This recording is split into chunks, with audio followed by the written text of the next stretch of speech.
Buenos días a todos y bienvenidos de nuevo a este episodio de Resiliencia Creativa.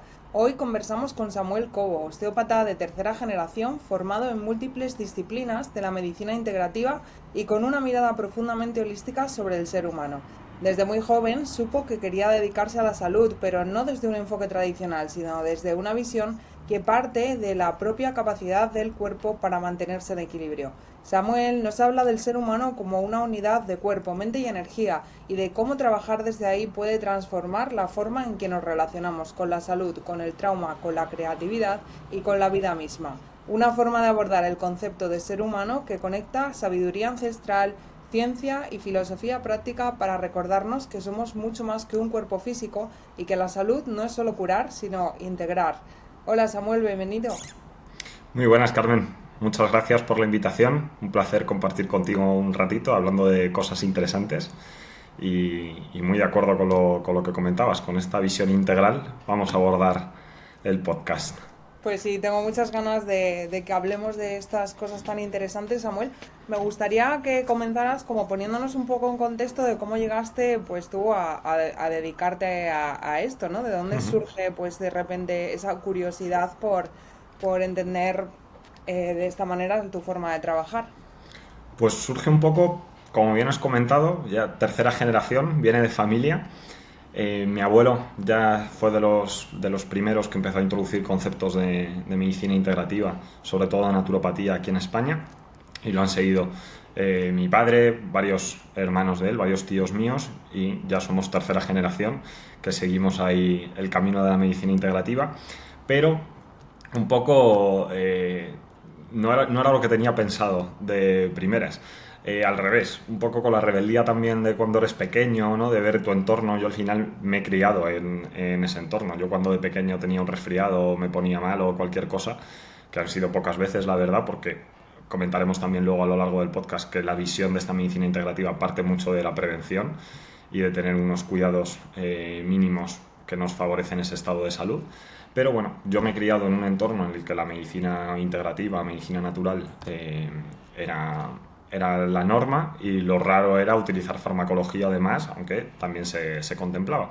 Pero con esta rebeldía de cuando eres pequeño, pues un poco era como el decir, yo no quiero hacer lo que hacéis vosotros, no quiero seguir con esta tradición, no, eso, era desde la rebeldía y también sí que me llamaba mucho el tema ciencias de la salud y en especial la cirugía. Yo sí que, de hecho, se lo comentaba a mis padres, a mis tíos, vosotros eso que hacéis cosas raras, chamanerías ahí, extrañas, yo quiero curar con bisturí, yo quiero abrir a la gente, llegar, entrar y decir, ala, esto está resuelto.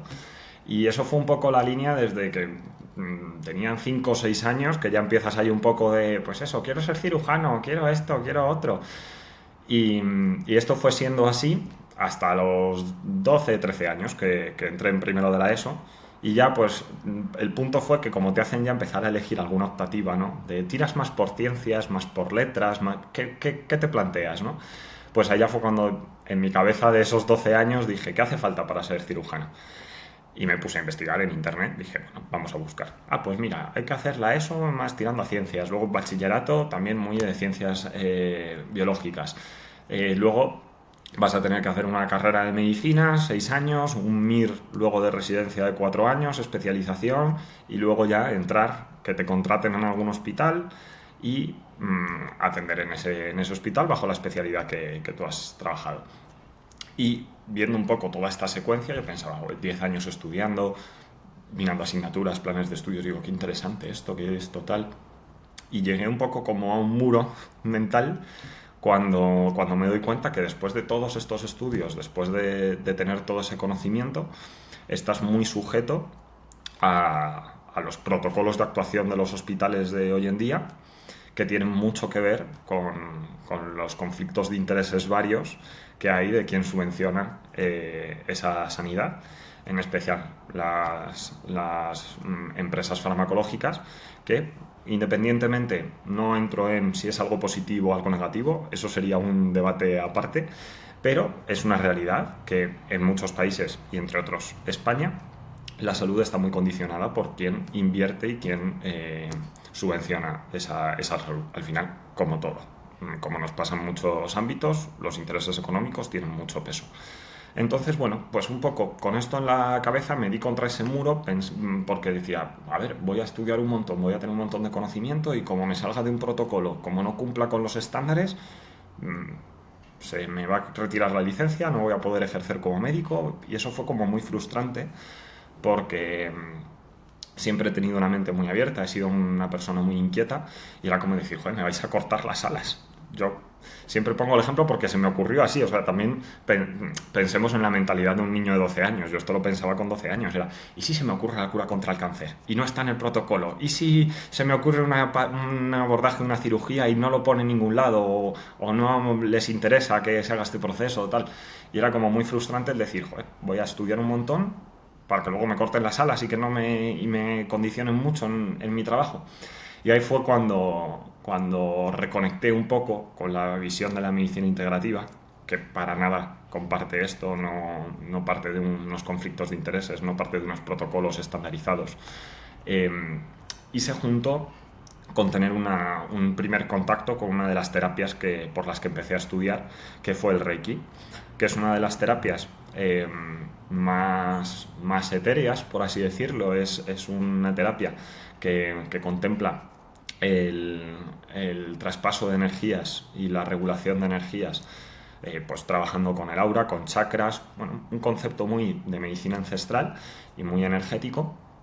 Y fue una experiencia, pues como te digo, como yo ya vivía en un entorno en el que eso se favorecía, con 13 años, al año siguiente de tener este dilema en la cabeza, me surge la oportunidad de hacer una práctica con una persona que llevaba un montón de años realizando esta terapia, haciendo Reiki, y al hacer la terapia con ella, pues ella aparte era profesora, además se jubilaba ese año y me lo comentó. Me dijo, oye Samuel, he estado trabajando contigo un poco por la intuición que yo tengo, por lo que he visto y patrones que he visto en ti.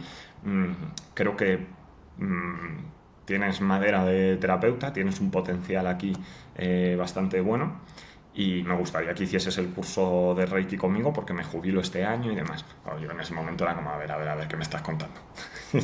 Acabo de tener una sesión contigo que la verdad que fue muy gratificante, fue algo muy placentero, me sentí muy bien, pues bueno, efectos que tienes ahí con el Reiki, con terapias energéticas, de bienestar profundo, de conexión con uno mismo, pero claro, jamás me pensaba que el discurso que me iba a dar ella es, te tienes que hacer esto porque sí, porque tal, porque cual, y fue como, bueno, vale, es una persona con la que tenía confianza, con la que había amistad en la familia y demás, y dije, bueno, pues si tú me estás pidiendo esto así, será por algo, vamos a hacerte caso.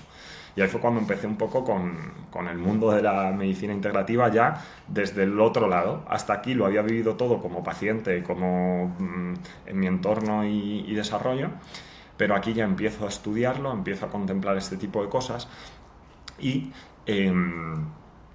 esto me lleva a empezar a investigar. Pues claro, empiezo con temas de energías, pero yo, al principio, a día de hoy, me considero una persona que siempre estoy con la pelea entre ser muy analógico o muy analítico. Necesito entender el detalle del detalle para luego poder verlo en un conjunto y poder entenderlo. Pues cuando yo empezaba a ver conceptos de Reiki, yo lo primero que me surgió por necesidad era estudiar física. Me fui a la física básica, es decir, concepto de qué es la energía. Cómo esa energía se transforma, no se genera, se destruye, esto que se nos ha dicho siempre, ¿no? Formas de energía, empecé a investigar un poco sobre la termodinámica, empecé a plantearme cosas de decir, a ver, estos conceptos antiguos, más energéticos, comparten mucho la filosofía de hoy en día.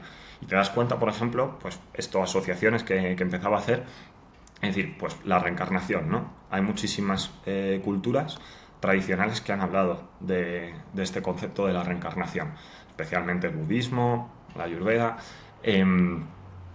Pues claro, al final te das cuenta y dices, vale, estudiando física básica, no me meto ya ni en física cuántica, física básica, estamos compuestos por moléculas que generan un campo electromagnético, o sea, energía, ahí ya tienes un potencial de energía. Si la energía ni se crea ni se destruye, solo se transforma, tenemos una parte energética nuestra que no se va a destruir y que tampoco se ha creado, que simplemente se va transformando. Pues tienes ahí un concepto muy parecido a la reencarnación desde la física básica. no con nuestro cuerpo físico, no, solo esa parte energética. Como digo yo siempre, aunque luego, por ejemplo, atendiendo a la termodinámica, esa transformación de energía sea en energía calorífica, calor que se desprende de ese cuerpo y calor que viaja a de redistribuirse con el resto de la atmósfera. Bueno, hablando mal y pronto, te podrías reencarnar en un pedo caliente, por así decirlo, pero sería una forma de transformar esa energía. Y ya no entramos en ese concepto de esto muere y se acaba aquí. No, hay una transformación. Pues un poco intentaba ir asociando estos conceptos que iba viendo en Reiki con conceptos de física, y claro, todo esto sumado a segundo o tercero de la ESO, que iba viendo pues también asignaturas de física, química, y ya me iba picando gusanillo con biología también, y era como decir, joder, me van cuadrando cosas y voy encajando cosas que tienen mucho que ver una con otra, aunque la gente desde fuera parece que no, o eres muy muy analítico y entonces es científico puro y duro, o entonces eres muy esotérico y muy energético y más de volada de mente, ¿no? Por así decirlo. Pues yo era como que iba viendo cómo encajaban esas partes y se iban dando secuencia una a la otra.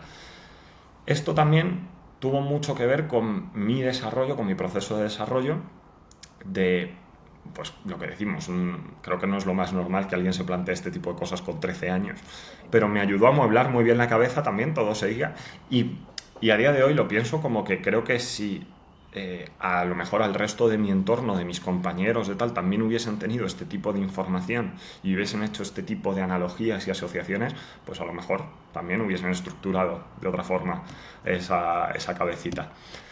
Pasa este curso, hago el curso de Reiki, empiezo al momento a trabajar con amigos, con familiares, de una forma muy altruista, muy por practicar, por descubrir esto que estaba empezando. Y esto lo voy haciendo hasta que en tercero de la ESO me cambian el turno en el instituto, ya no tenía clases por las tardes, y digo, ¿ahora qué hago con las tardes libres? Y fue cuando ya lo pensé y dije, bueno, vale, si realmente te tiras la terapia manual, la medicina integrativa, vamos a probar, vamos a hacer un curso de quiromasaje, que es un curso en el que se ve pues diferentes tipos de masaje, más relajante, terapéutico, masajes deportivos, para alguna lesión en concreto, y dije, bueno, vamos a probar esto. Era un curso de 9 meses. El que hice de Reiki era un poco más cortito. Esta era como ya la primera toma de contacto real, porque también ya en este curso tenía alguna asignatura básica de anatomía, de biología, de fisiología, no un nivel muy profundo, pero como íbamos a tocar conceptos terapéuticos, pues sí que teníamos que tener un mínimo de idea. Y ahí fue cuando ya fue a hacer diana. Empecé a estudiar anatomía, empecé también a hacer las prácticas de masaje, que recomiendo a todo el mundo poder hacer algún tipo de estos cursos, primero porque nutren mucho como persona, y segundo porque como son muy prácticos, al final aunque no me vaya a dedicar a ello, pero estás recibiendo y dando masaje durante todo el curso. Era algo muy placentero, y aparte pues me nutría una parte de conocimiento y demás que decía, joder, pues estoy estudiando anatomía y esto me encanta. Me tenía que poner con los libros de historia del instituto y era como, madre de Dios, me cogía libros de anatomía y era como, para que sigue la vida. Entonces fue conectar mucho con esa parte y sentirme muy realizado y decir, vale, esto es realmente lo mío.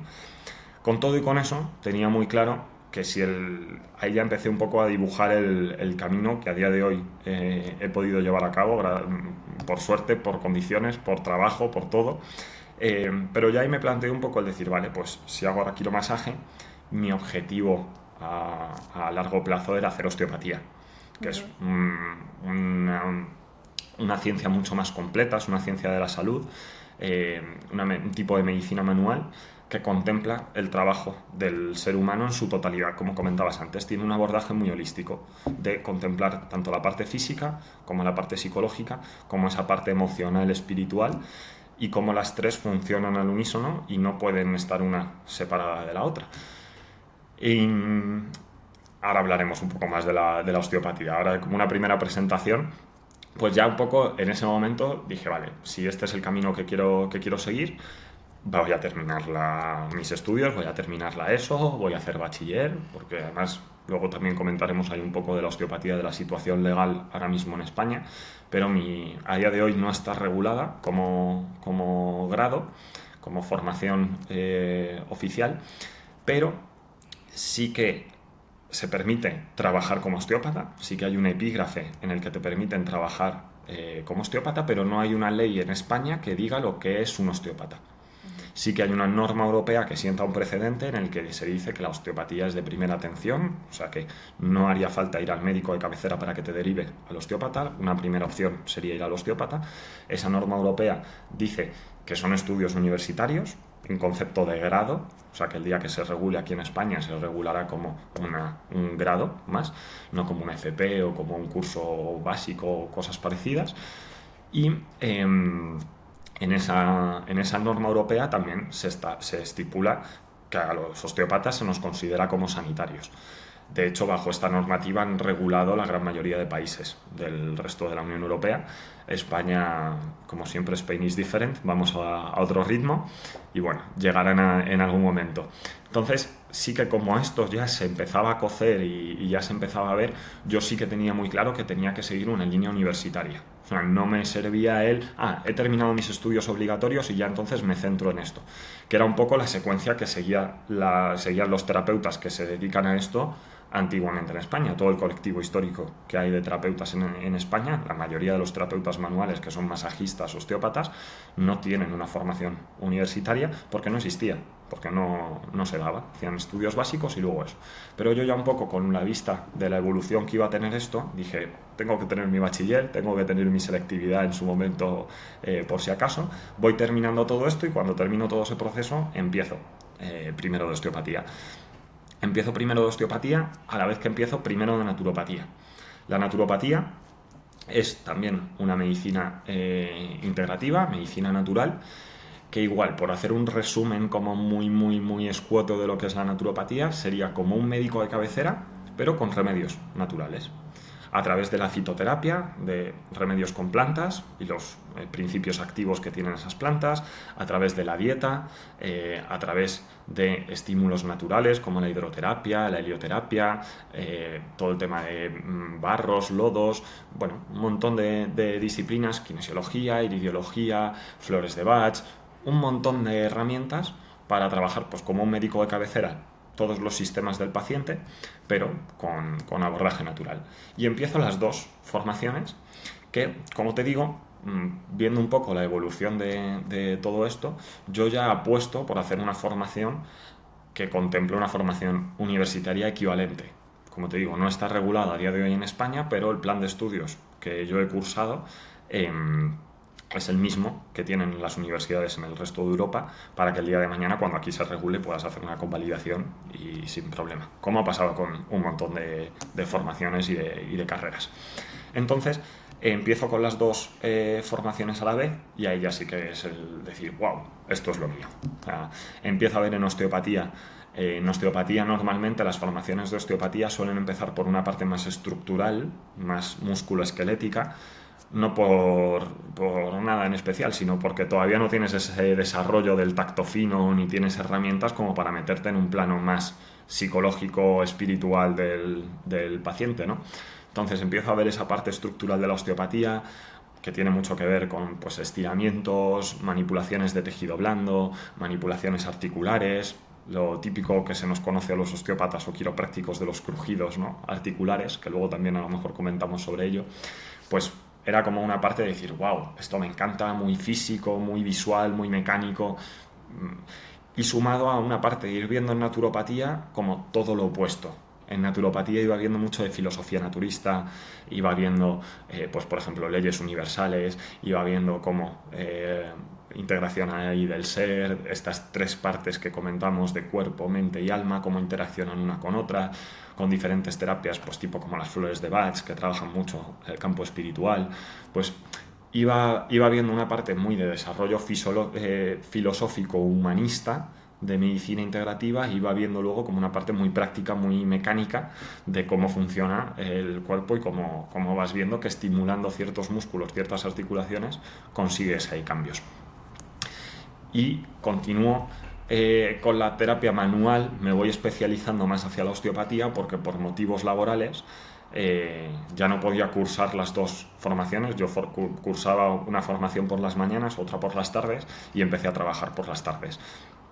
Y ya pues tuve que elegir, y como te decía desde el principio, la terapia manual siempre me ha tirado mucho. Creo que percibo mucho por las manos y transmito mucho por las manos. Entonces pues tuve que elegir y elegí por la osteopatía. Tengo ahí la naturopatía pendiente para terminar tercero y cuarto en algún momento, pero también pues un poco causalidades que van pasando, porque en naturopatía en los 4 años, los 2 primeros años se centra mucho en conceptos básicos, esta parte filosófica y demás, y tercero y cuarto se centra mucho en la aplicación práctica a nivel de integración clínica. Entonces, como yo tenía claro que la clínica que yo quería hacer era más manual, pues era como decir, tengo los conceptos filosóficos y de estructuración de la naturopatía, pero quiero ejercer la osteopatía porque lo mío es la terapia manual. Pues sigo con tercero y con cuarto de osteopatía, que en tercero ya nos metemos en una parte más visceral, que ya empiezas también al tocar zonas que tienen mucho que ver con plexos nerviosos, entras en planos más sutiles del paciente, en esa parte más psicológica, espiritual, y en cuarto estudiamos toda la parte de abordaje craneal, que también tiene mucho que ver con esos aspectos. Entonces, termino esos 4 años de osteopatía y me planteo seguir formándome. Quiero especializarme en la norma esta europea que te comentaba de regulación en la osteopatía. Como en muchas formaciones de ciencias de la salud, bajo el plan Bolonia lo que plantean es un 4+1. 4 años de formación de grado o equivalente, con 240 créditos, más luego un año de máster que sea como el habilitante a la práctica. Pues como pasa, por ejemplo, en psicología, que si tú en psicología no haces el máster habilitante, no puedes trabajar en clínica psicológica. Te puedes dedicar a la parte más de recursos laborales, de recursos humanos, pero no hacer esa parte clínica. Pues en esto sería un poco igual. Entonces, hago un máster, hago un 5.º año, un máster que hago en evidencia científica y práctica clínica, en el que pues también un poco la búsqueda esta que comentábamos y comentabas al principio, de ir buscando ese equilibrio entre conocimiento ancestral, medicinas tradicionales, ¿no? Con, oye, qué soporte científico, que dicen los estudios a día de hoy, que se empieza a saber más sobre el sistema nervioso, sobre conceptos, por ejemplo, de la fascia, de pues cosas que van saliendo en la parte científica que dices, oye, esto se relaciona mucho con esto que hacemos nosotros, ¿no? Y ir dándole también una base y un soporte.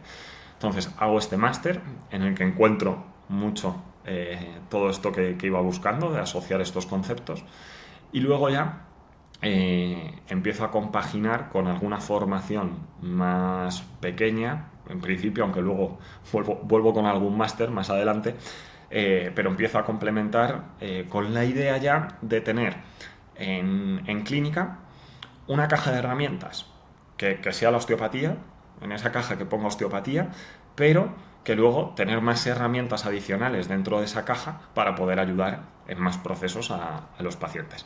Y ahí es cuando hago cursos de terapia con ventosas, de cupping, hago cursos de más enfocados a la parte de naturopatía, pues hago algún curso de espagiria también, que son remedios con plantas pero con una visión alquímica, como se hacían tradicionalmente, porque las plantas tampoco son solo principios activos, las plantas también tienen una parte energética y tienen una parte de ser, no solo la parte física. Trabajo también hago formación en conceptos de astrología, también porque parte personal, pues esto que te comentaba, ¿no? De inquietudes, de energías, de ir asociando conceptos. Astrología que no tiene nada que ver con lo que leemos en los signos de zodiaco y ahí soy Piscis y me va a pasar esto. No, para nada, a nivel de integración más allá. Hago formación también, algo de formación en acupuntura, en medicina china, que también lo veo como un complemento bastante importante, aunque es un cajón aparte, es una disciplina totalmente que tiene todos mis respetos y no tengo ni idea de medicina china porque es un mundo entero por explorar. Hago también formaciones en trabajo sobre el trauma, que esto es una de las zonas donde me especializo en clínica, cómo trabajar la parte física cuando hemos tenido algún evento traumático, pues trabajar lo que sería la sensación que se queda en el cuerpo después de vivir ese evento traumático o ese evento de preocupación o algo que nos genera un impacto en el sistema nervioso, pues ese nudo en el estómago, el nudo en la garganta, la presión en el pecho, todo ese tipo de cosas, cómo trabajarlas en clínica. Y me especializo también mucho, que es una parte que al principio estudio más por entender nuestro desarrollo como ser, que es la pediatría.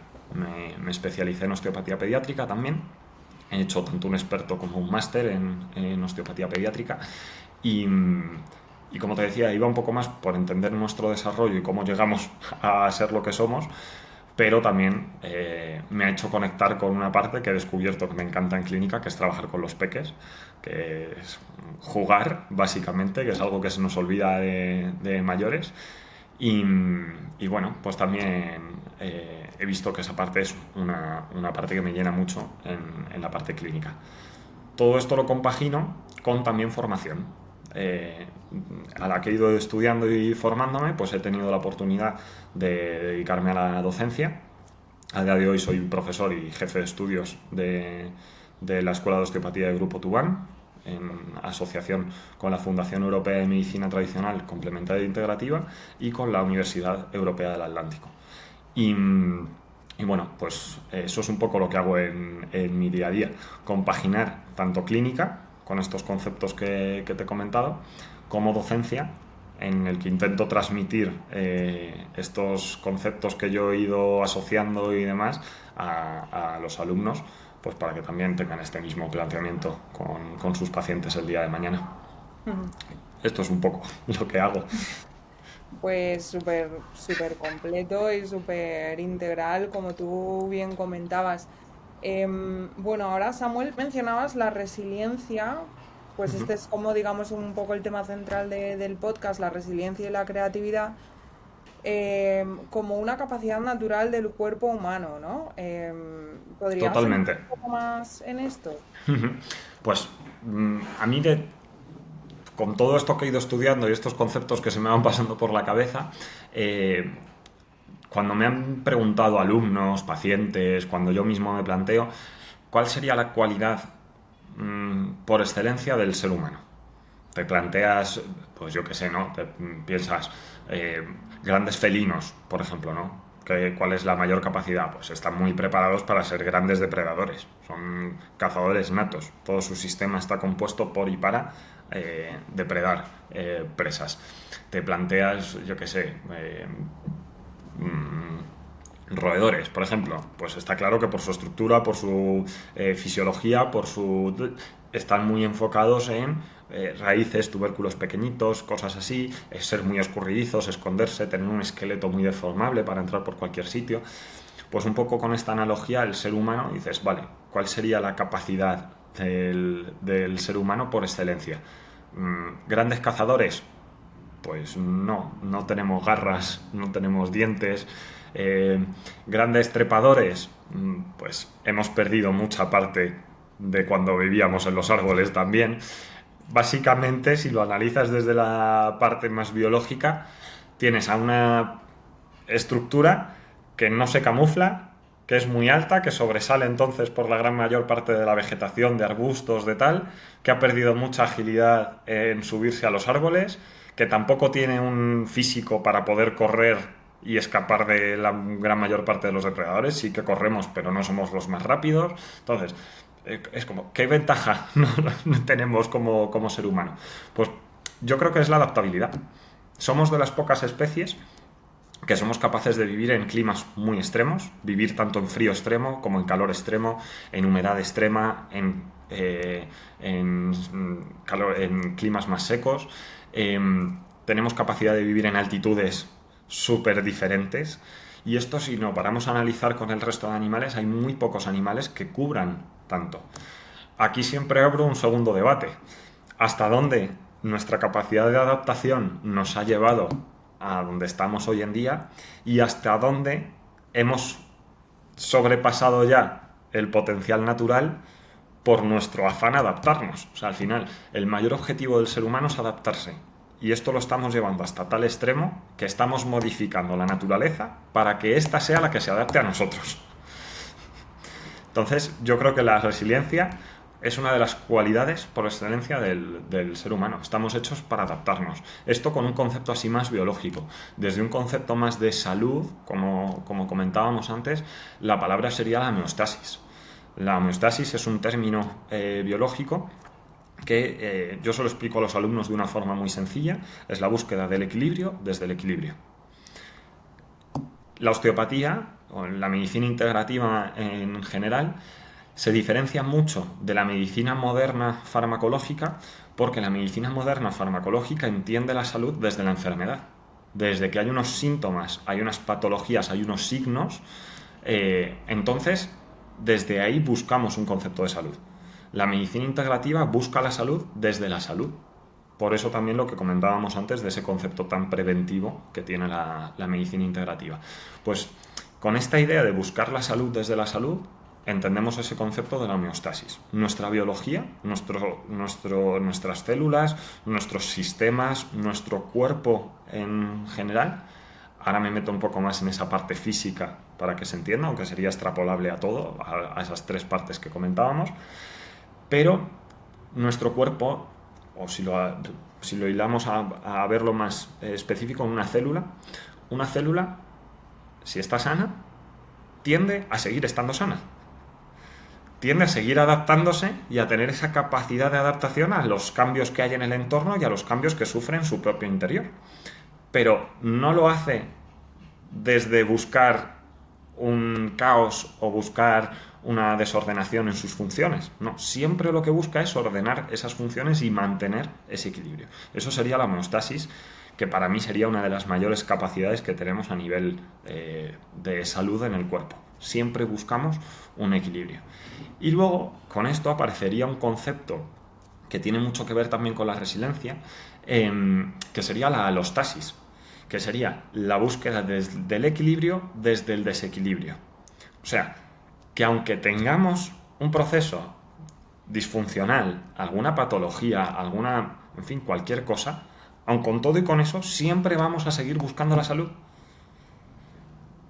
Claro, cuando lo extrapolas a temas o a procesos patológicos muy graves, cuesta más entenderlo, pero aún así también se ve. Voy a poner un ejemplo como muy drástico, ¿no? Para que se entienda. Durante un proceso tumoral, durante un proceso de cáncer, el cuerpo sigue, aunque exista ya esas células cancerígenas, aunque eso se pueda ir expandiendo y vaya proliferando, el cuerpo en ningún momento deja de atacar con todas las herramientas que tiene a eso, porque aunque haya un desequilibrio, se sigue buscando desequilibrio. O sea, siempre buscamos la adaptación. Es el objetivo máximo, yo creo que del ser humano. Adaptarnos. Samuel, basada un poco en esto que me estás diciendo, también, bueno, pues en el tópico del que hablamos en este podcast, obviamente esto es resiliencia, pero yo creo que en el fondo lo que hablas es resiliencia creativa, es como capacidad de adaptación y además de buscar constantemente soluciones pues diferentes e innovadoras para adaptarse precisamente, ¿no? Esto parte mucho y ahí nos podríamos incluso, me resuena con esto que me comentas, asociarlo a esa parte más psicológica y espiritual, que ahí se ve mucho ese proceso de creatividad. Si al final nuestro mayor afán es adaptarnos, claro, ¿por qué te adaptas? Porque en tu entorno ha cambiado el estímulo. Si no cambia el estímulo, tú mantienes tu respuesta. Y ya está. Tienes un estímulo A y tu respuesta es B. Y eso lo mantienes porque el estímulo sigue siendo A y la respuesta sigue siendo B. O sea, que llega un momento en el que ya no hay adaptación. Ya lo que hay es una integración de conceptos y una claudicación. No lo quiero decirlo así, pero es la palabra que me sale, a decir, bueno, pues si el estímulo es este, yo ya sé que esta respuesta me funciona. No hay un proceso Hubo un proceso de adaptación en su momento, pero a día de hoy estás repitiendo un patrón que sabes que funciona. ¿Dónde viene ese tema de adaptación? En que nuestro entorno está cambiando constantemente. Entonces, si nuestro entorno cambia constantemente y esos inputs que recibimos del entorno, esos estímulos que recibimos del entorno, van cambiando constantemente porque cambiamos de estaciones, porque cambiamos de lugares, porque cambia la geografía, porque cambia el entorno a nivel social por la gente con la que te relacionas. Van cambiando los estímulos y por lo tanto tienen que cambiar estas respuestas. Claro, cuantas más respuestas eres capaz de llevar a cabo, más te adaptas. Y ahí es donde entra un proceso de creatividad muy importante. Y, Porque, y una pregunta que me surge aquí, Samuel, esto se puede hackear realmente, ¿no? Lo que estás diciendo. O sea, es como, en el sentido me refiero, o sea, nosotros podemos, si de repente nos damos cuenta de que hay una cierta monotonía en nuestra vida, como buscar estímulos distintos de repente para que con esos estímulos vayamos desarrollando esa capacidad de adaptación y de creatividad o de resiliencia. totalmente, totalmente de acuerdo.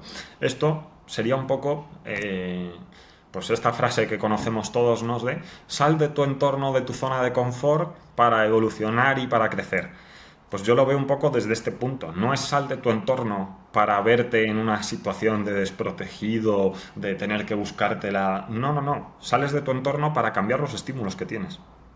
Porque con los estímulos que tienes, lo más probable es que sigas funcionando con los mismos patrones. Mm. Si cambian los estímulos, vas a tener que cambiar la estrategia. Porque lo que no es una opción es no adaptarse.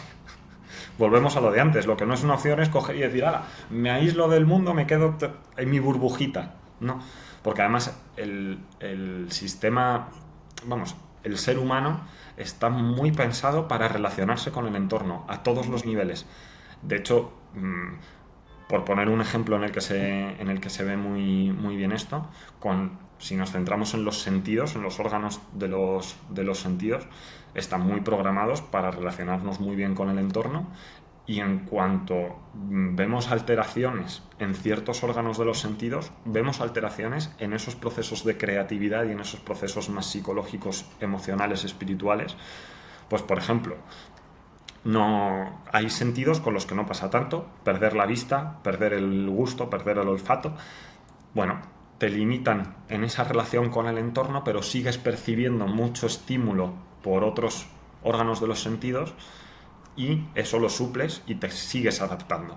Pero, por ejemplo, se ha visto en estudios, eh, si el ser humano se aísla por completo a nivel táctil, nosotros el sentido del tacto se empieza a desarrollar en el labio superior, por eso todos los peques es siempre primero a reconocer el labio superior, luego la mano a la boca, luego el pie a la boca, y de ahí vamos desarrollando el tacto en el resto del cuerpo, especialmente pues en zonas que tienen más percepción, como son las manos, la boca, pies, extremidades, zonas genitales, bueno, toda esa parte.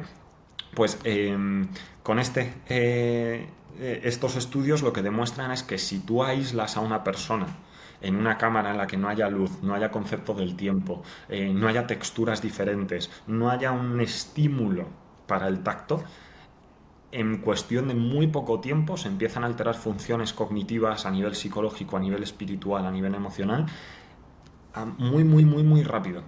O sea, perdemos muy rápido ese proceso creativo, ese proceso de buscar más adaptación si no tenemos una interacción de estímulos. Entonces, cambiar de estímulo para mí es algo fundamental si quieres cambiar tu respuesta. No puedes seguir manteniendo el mismo estímulo si, si no quieres mantener la misma respuesta. Es que es así, va relacionado. Es que esto me parece muy interesante porque fíjate que yo siempre como que, bueno, cada uno es como es y yo personalmente soy una persona como muy mental, entonces como que siempre había asociado más la parte esta creativa a algo más mental, algo que se generaba más en el cerebro, que mira, de hecho tengo aquí esto que me diste y si quieres lo podemos comentar un poco, que son Ajá, los dos hemisferios justo. del cerebro. Pero realmente con lo que me estás contando, al final como que un poco la conclusión a la que llego, lo que estoy entendiendo es que verdaderamente todo parte del cuerpo, ¿no? O sea, empieza todo en el cuerpo y luego ya como que va o no. Claro, ¿Qué fue el huevo o la gallina? Emocional. Justo. Y a día de hoy creo que no tengo una respuesta que darte de decirte, no, fue primero esto y luego esto, o fue primero esto y luego esto. Creo que como comentábamos tú al principio, con ese concepto holístico, no podemos separarlo. No podemos separar la parte física de la parte psicológica de la parte emocional. Si esos tres planos nos los llevamos a una parte más primitiva, por así decirlo, más esencial, la parte física sería el cuerpo, sería la materia, la parte de materia, pues esas partículas que colapsan y se densifican en materia. ¿De dónde colapsan y densifican esas partículas? De energía. Cuando la energía se densifica, colapsa en materia. Por lo tanto, podríamos ver y asociar que esa parte energética tiene más que ver con esa parte psicológica, espiritual. Pero, ¿de dónde surge esa energía? ¿Qué paso previo hay antes de la energía? Pues igual, si nos vamos a física básica, rozando también ahí conceptos de la cuántica, tendríamos antes de la energía la información. Mm, La información densifica. La información está en un plano vibracional muy alto. Cuando esa información se densifica, colapsa en materia, y cuando esa energía se densifica, la información colapsa en energía y la energía colapsa en materia. Entonces, claro, parece que parte todo desde esa parte física, porque es como que la que vemos que más directa nos relaciona con el entorno, nos genera esos procesos de adaptación, pero realmente es al revés. Desde un plano de información pasamos a un plano energético y lo último sería un plano material. O sea que estos conceptos de adaptación, de buscar ese equilibrio, parten primero desde una información que se plasma en una energía y luego se plasma en algo material. Por poner un ejemplo un poco más práctico y que se entienda, eh, pues vamos a poner... Pues, por ejemplo, entra un agente patógeno en el cuerpo y nuestro sistema inmune tiene que contraatacar, intentar aplacar ese agente patógeno para que no genere síntomas en el cuerpo. Lo primero no es tener unos glóbulos blancos que vayan, como en los dibujos estos de Eras una vez el cuerpo humano, que vayan con la gorra, con la porra, a ir a los virus, a las bacterias, a decir, fuera de aquí. Para que esos tengan la orden, esos glóbulos que son parte material, tengan la orden de llevar eso a cabo, tiene que haber un estímulo energético que genere eso. O sea, tiene que haber una conexión entre una neurona y otra neurona con una sinapsis y un impulso a base de electrotransmisores, un impulso que diga, oye, hay que activar esta reacción. O sea, ya ahí estamos en un punto energético. Pero para que esa sinapsis y esas neuronas generen ese estímulo, tiene que haber un proceso previo que es una información que está registrada en nuestro ADN o en experiencias previas, porque ya hayas tenido contacto con ese virus y ya lo hayas registrado, en el que tú tienes una información en el cuerpo que dice, oye, cuando entre esto, se tiene que desencadenar el impulso eléctrico a nivel neuronal para que desencadene la respuesta a nivel fisiológica. Entonces, claro, no se puede dar una cosa sin la otra y la otra sin la una. Pero si tuviésemos que ir a la esencia y al punto de partida, yo creo que sería este el nivel. Primero información, luego energía y luego materia. O sea que si lo extrapolamos al ser humano, lo primero sería un pensamiento, luego sería una emoción y luego sería una sensación. Ujú. Qué interesante me parece que cuentes esto, Samuel, porque de hecho, por ejemplo, yo en los talleres que hago, que parten más pues de una experiencia personal o de un conocimiento más psicológico quizá, pues como que eso es lo que busco, ¿no? Buscar como estímulos distintos con distintas formas de expresión para que de ahí se pueda digamos, potenciar o desarrollar más la creatividad. Es decir, si tu forma de expresión habitual es la palabra, pues a lo mejor de repente hacerlo a través de, yo qué sé, de pintar o de moverte o cosas así. Y me encanta que como que me cuentes esto porque es como de alguna forma que a nivel científico es como la base científica de todo esto.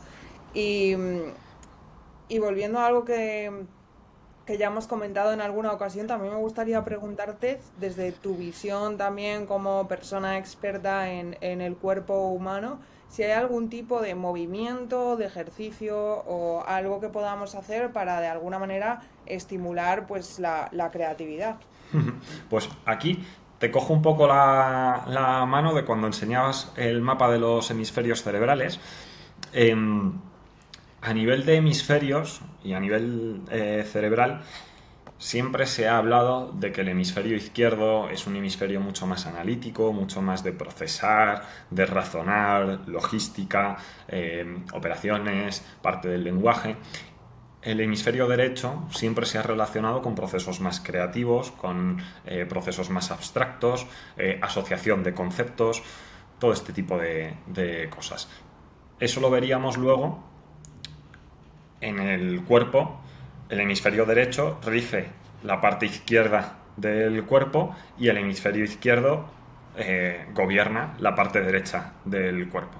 Por lo tanto, desde una forma así, como muy simple de descodificar este conocimiento, estimulando la parte física de nuestro lado izquierdo, estamos estimulando más el hemisferio derecho del cerebro, que tiene que ver con esos procesos creativos. O sea, que cualquier ejercicio que realices desde ese lado izquierdo va a tener más relación con estos procesos. Ahora, lo que decimos, esto sería como la versión más simple de lo simple, sin tener en cuenta más allá. A día de hoy, con todos los avances que se están haciendo en neurociencia, hay mención especial a los estudios del doctor Dufo y de Jesús Martín, un canario que es alumno suyo. Os aconsejo poder investigar, porque además Jesús divulga bastante, ha estado en diferentes podcasts y tiene canal en redes y demás. Y una de las cosas que ellos han ido viendo es que esto no es tan como nos lo habían contado, en tanto y en cuanto, igual que la división luego de los lóbulos cerebrales. Se nos había, por experimentos que vienen desde Segunda Guerra Mundial hasta los 80, 90, se habían estipulado por neuroestimulación diferentes zonas cerebrales asociadas a ciertas funciones. Pues en el lóbulo frontal, parte locomotora, por ejemplo, en el lóbulo temporal, la integración del oído, del olfato, en la parte más posterior en el occipital, todo el proceso de visión, bueno, diferentes zonas cerebrales, como mostrabas ahí en el mapa, que están asociadas a ciertas funciones. Pues los estudios de hoy en día nos llevan a pensar que esto no es tan zonalista como se pensaba. Hay mucha más relación de esas zonas cuando se activan ciertas funciones. O sea, no es que el área de Guernica y el área de Broca en la zona temporal parietal rijan el habla y ya está. No. Son una de las zonas que predominan o se piensa que pueden predominar cuando tenemos algún proceso relacionado con lenguaje. Pero eso no quiere decir que no haya activación en el lóbulo occipital, en el lóbulo frontal, en otras zonas, en la ínsula, en otras zonas del cerebro. Entonces, teniendo en cuenta este concepto de la neuroplasticidad, de que antes se pensaba que el cerebro solo se desarrollaba hasta los 30 años y a día de hoy ya se ha visto que no, que la neuroplasticidad nos acompaña hasta que nos morimos. Lo que pasa que, como en casi todos los procesos de crecimiento y desarrollo, vamos perdiendo potencial conforme vamos ganando años de vida. Pero se ha visto que tenemos neuroplasticidad hasta que nos morimos. O sea que nuestro cerebro está constantemente generando vías nuevas, generando sinapsis nuevas, conexiones interneuronales nuevas, y eso nos lleva a no pensarlo tanto como decir, si ejercito el lado izquierdo, entonces estimulo el lado derecho del cerebro y eso tiene que ver con la creatividad. No es tan sencillo. Desde mi punto de vista, desde lo que yo trabajo y la experiencia que tengo también en consulta, que ahí tiro mucho de la parte pediátrica, porque ahí es cuando tienes, como digo yo, son esponjitas, son sacos sensoriales súper receptores. Ahí tienes un rango de actuación muy importante y ahí es cuando ves la importancia de que la creatividad no se puede dar sin un proceso analítico y un proceso abstracto no se puede dar sin un proceso muy concreto.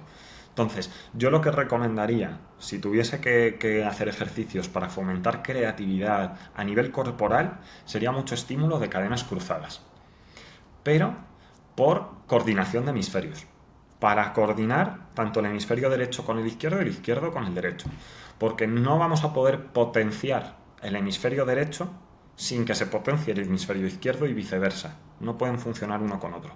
Entonces ahí entraríamos en patrones pues, de cadena cruzada, como la marcha, el gateo, patrones diagonales en los que llevas mano a pierna contraria.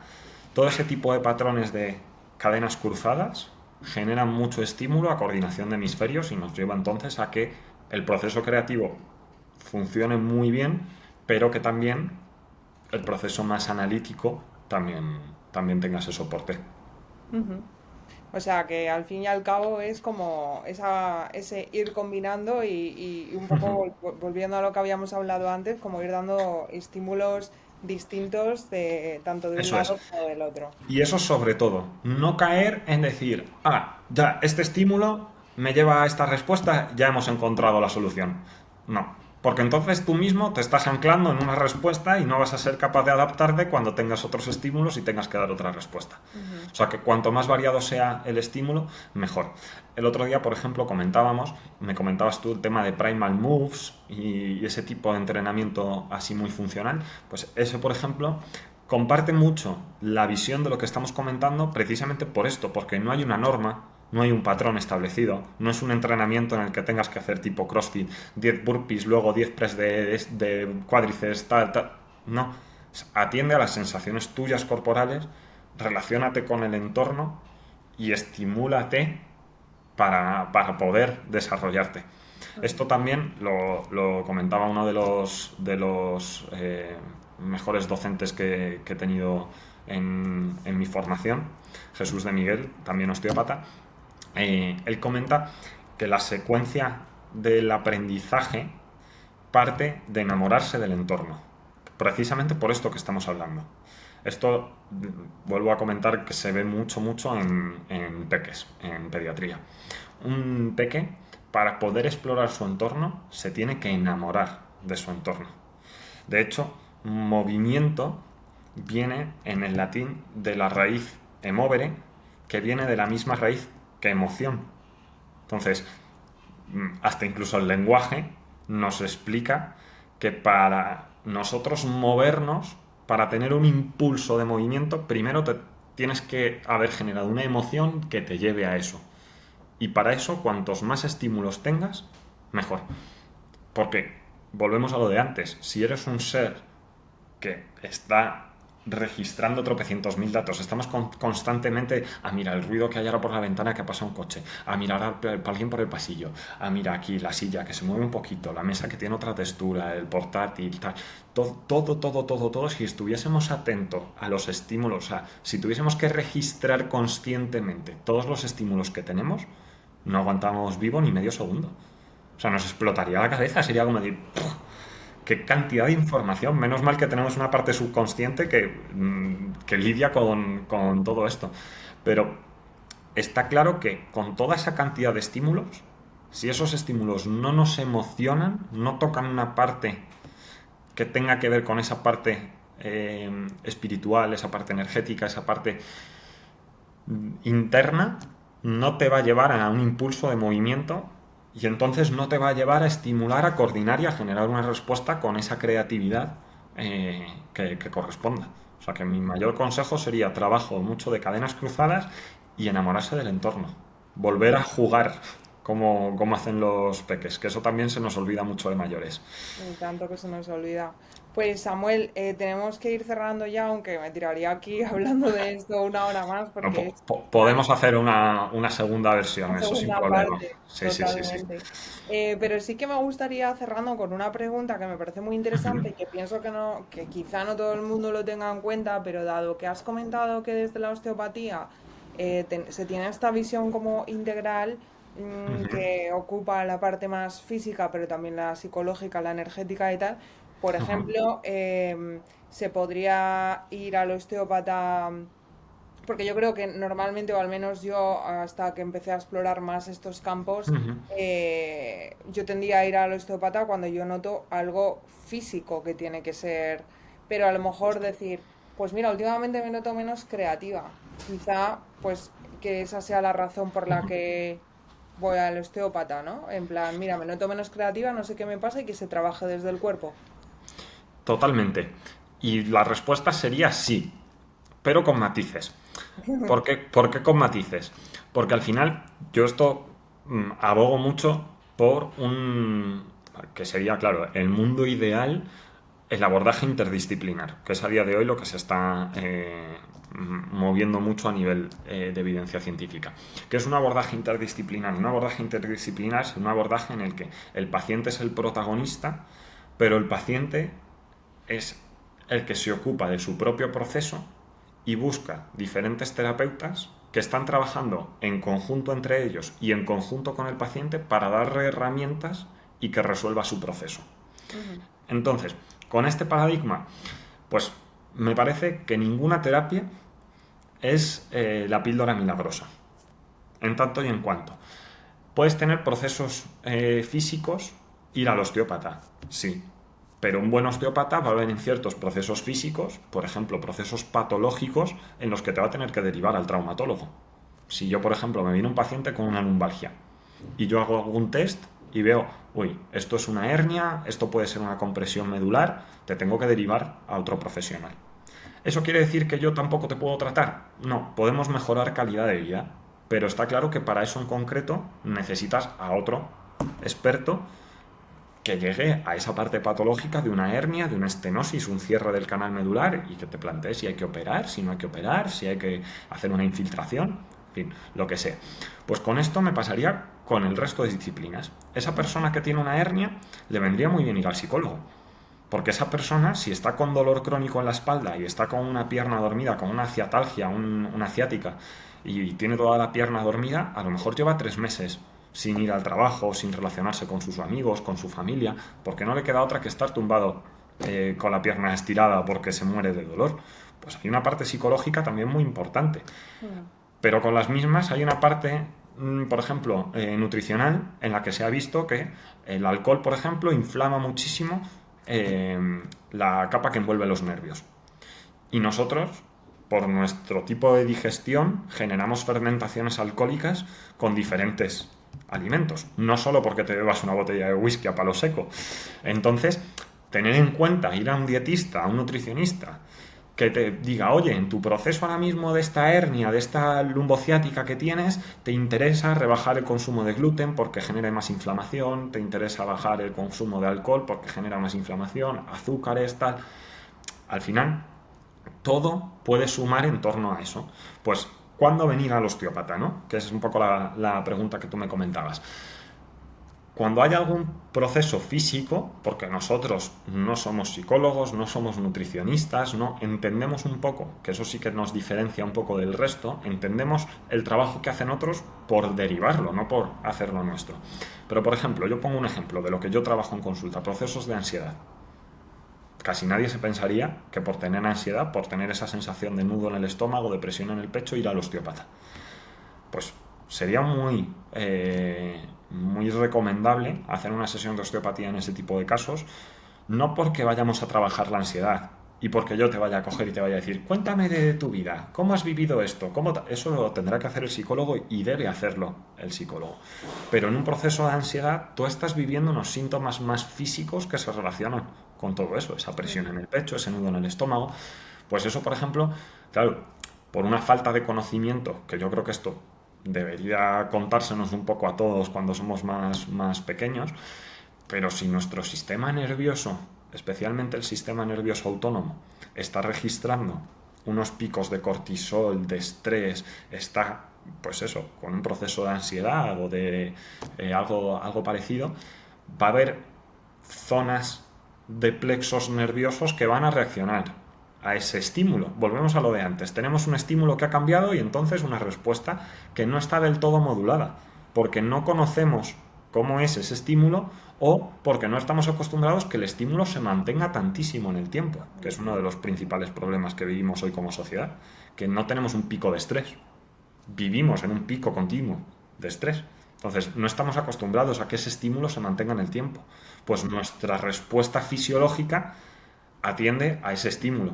Si tu sistema nervioso no está acostumbrado a eso, pues puedes tener un plexo celíaco que gobierna toda la zona de la boca del estómago, parte del diafragma, parte del hígado, páncreas, bazo.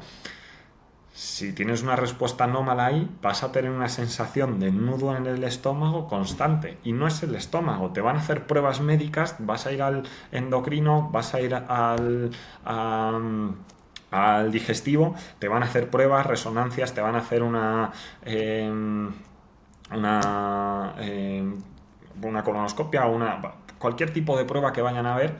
Y van a decir, no, está todo bien, la macrobiota está bien, esto está bien, la microbiota también, esto así, esto así. No tienes reflujo, no tienes... Ya, pero yo sigo teniendo la sensación. Pues ahí también hay una parte de contemplar lo que hablábamos antes de cuerpo, mente y energía, en el que tenemos que ir buscando relacionar los tres. ¿El ir al osteópata por un proceso de ansiedad va a ser la píldora milagrosa? Probablemente no. Pero a lo mejor si con un osteópata consigues rebajar la sensación corporal, te ves ya con una energía suficiente como para poder citarte con un psicólogo y entrar en el origen de esa ansiedad. Entonces, un trabajo ahí muy multidisciplinar, interdisciplinar, es algo clave. ¿Y sobre cuándo ir al osteópata? Pues procesos musculoesqueléticos a nivel de prevención, también hacemos mucha parte postural. A mí, yo lo agradezco muchísimo y se lo digo a los pacientes cuando me vienen sin dolor. La gran mayoría estamos muy acostumbrados y muy educados en vamos a tratarnos cuando nos estamos arrastrando por los suelos. Cuando sería todo lo contrario. Ahora que me siento bien, voy a hacer por mantener mi buen estado de salud. Y es cuando me apunto a un pilates, a un yoga, al osteópata, al nutricionista. Quiero mantener esto. Entonces también con ese concepto preventivo iría muy bien el trabajo con el osteópata. Luego también en procesos post-rehabilitación también funciona muy bien la osteopatía. Cuando desde la traumatología, desde la fisioterapia, se rehabilita una estructura, muchas veces la función no termina de ser la de antes. Pues ahí también el osteópata tiene bastantes herramientas para poder ayudar en esos procesos. Pues Samuel, muchísimas gracias por esta conversación tan interesante que hemos tenido. Pues muchísimas gracias a ti, Carmen, por la divulgación y porque precisamente dando a conocer estos conceptos cambiamos los estímulos que recibe la gente. Totalmente. Y bueno, para los que nos estáis escuchando, no olvidéis suscribiros a los distintos canales y también contarnos en comentarios si os gustaría tener una segunda parte de podcast con Samuel. Y ya por último, antes de despedirnos, Samuel, si nos puedes decir por si a alguien le interesa dónde encontrarte. Pues yo estoy detrás de la Plaza de Toros de las Ventas, en Avenida de Brasilia. Grupo Tubán se llama, THUBAN. Es un centro que tenemos tanto parte de formación, parte clínica, y es donde yo paso consulta y donde hago la parte docente. En redes sociales y demás, si lo tengo todo encaminado a esta parte profesional, Samu_Jacobo, me podéis encontrar también por ahí si queréis cotillear un poquito. Perfecto, Samuel, pues muchísimas gracias y hasta luego. Muchísimas gracias a ti, Carmen. Un placer.